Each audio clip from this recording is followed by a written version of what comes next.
Fala, nono ano. Eu sou o professor Fred e estou aqui mais uma vez para comentar o material de complementação escolar que chegou nessa semana. E aí lembrando que a parte 1.1 de ciências sempre vai vir após a parte de matemática, que nessa semana está na página 11, 12 e 13. E aí ele começa fazendo uma revisão sobre transformações físicas e químicas. E o fenômeno físico, aí fenômeno físico ou transformação física é a mesma coisa, tá? Pode ser usado qualquer um dos dois termos. Mesma coisa para o fenômeno ou transformação química, tá? Mas aí voltando, o fenômeno físico vai ser aquele em que a composição da matéria após a transformação não se altera. Por exemplo, uma substância qualquer, água, ela vai sofrer o fenômeno físico e ela vai continuar sendo água. Exemplo, a solidificação da água. Ela passa da água líquida para a água sólida, ou seja, da água para o gelo, mas continua sendo água. Já o fenômeno químico, ele ocorre quando a transformação altera a propriedade, a característica daquela substância. Então, por exemplo, o ferro, quando ele enferruja, isso é um fenômeno químico. Por quê?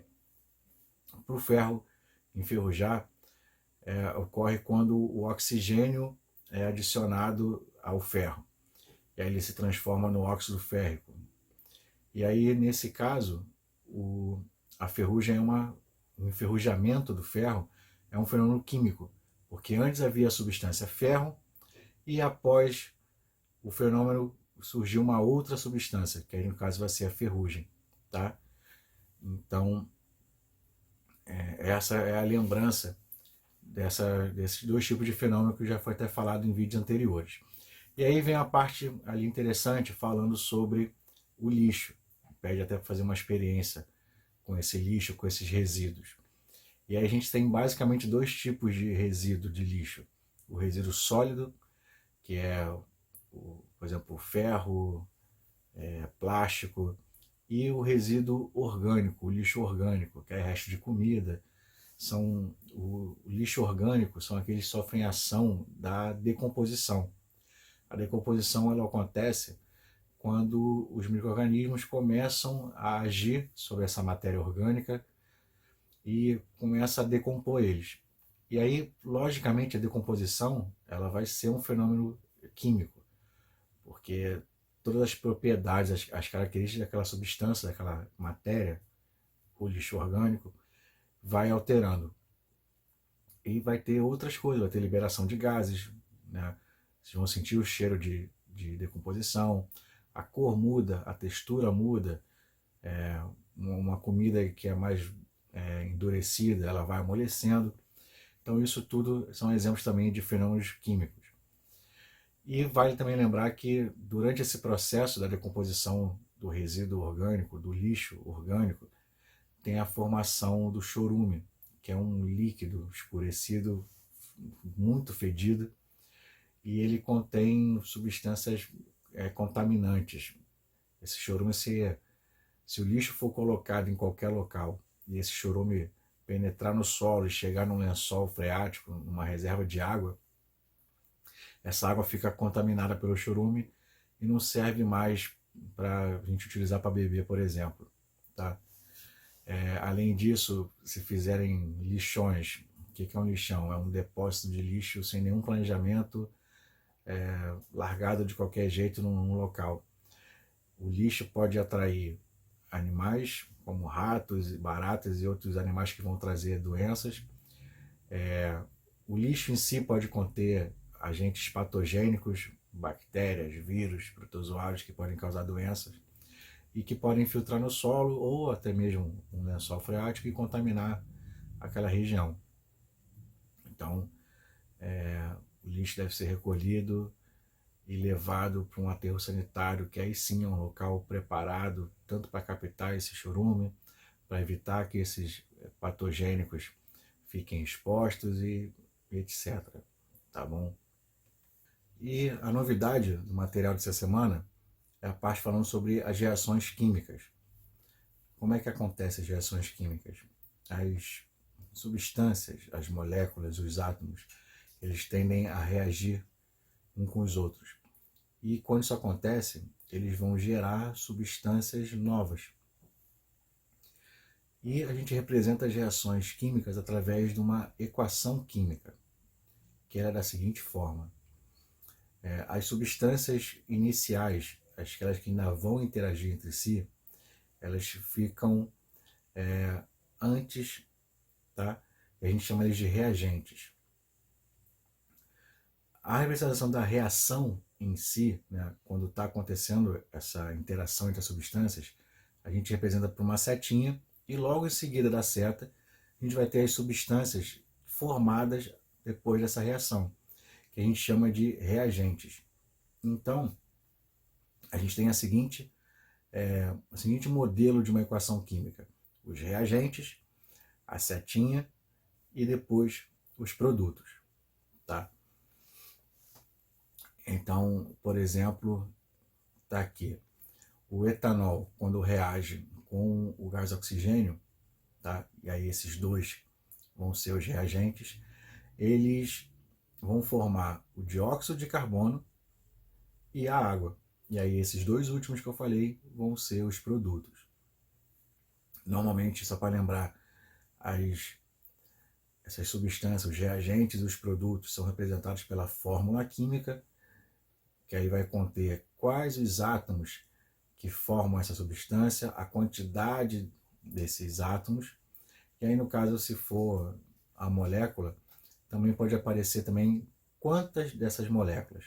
E aí nesse caso aqui, tá? Estão vendo aí a fórmula do etanol, e aí para reagir com o gás oxigênio, vamos precisar de 3 moléculas de gás oxigênio, e aí como produto vai formar 2 moléculas de dióxido de carbono, que é o gás carbônico, tá? E 3 moléculas de água. Tá? E aí, só para vocês entenderem, está aí a relação entre a fórmula, que diz a quantidade de átomos, e mais embaixo está aí um esquema desses átomos se ligando, interagindo entre si para formar essas moléculas. E aí, outra coisa importante é quando começa a entrar a falar sobre as leis ponderais, tá? Que é justamente as leis que vão dizer para a gente, explicar como é que funciona essa reação química. E aí existem dois cientistas que foram muito importantes nisso. E aí um deles é o Lavoisier. E ele estipulou a lei da conservação das massas, que diz o quê? Que todos os componentes do reagente vai estar também nos produtos. Como assim? Então, se a gente for olhar, né, o exemplo que eu dei aqui, se a gente for contar todos os tipos de átomos e as suas quantidades que estão presentes nos reagentes, vão ficar mantidas quando houver os produtos. Então, se vocês olharem depois, vocês vão ver que os tipos de átomos que estavam no reagente continuam nos produtos e as quantidades desses átomos que estavam nos reagentes vão continuar nos produtos. E aí, dessa forma, que ele estipulou a lei da conservação das massas, que ela diz o seguinte: na natureza nada se cria, nada se perde, tudo se transforma. Outro cientista importante foi o Proust, e ele determinou a lei das proporções definidas. O que quer dizer isso? As massas dos reagentes têm que estar em proporção com a massa dos produtos, parecido com uma receita de bolo. A receita, por exemplo, é feita para, 500 gramas de bolo. Então, se você quiser dobrar a quantidade de bolo, né, fazer 1 quilo de bolo, você precisa dobrar as quantidades dos materiais que vão estar lá na receita. Aí um outro exemplo, por exemplo, para a água ser formada, né, com o átomo de hidrogênio e o átomo de oxigênio, ele percebeu que toda vez que ia ser formada a molécula de água, as quantidades de hidrogênio e oxigênio respeitavam uma proporção, que era de 1 para 8. como assim? Uma parte de hidrogênio para 8 de oxigênio. E aí não importava a quantidade que ele colocasse, sempre ia respeitar essa proporção. E se por acaso ele colocasse, por exemplo, 2 de hidrogênio e 8 de oxigênio, apenas 1 de hidrogênio reagia com os 8 de oxigênio.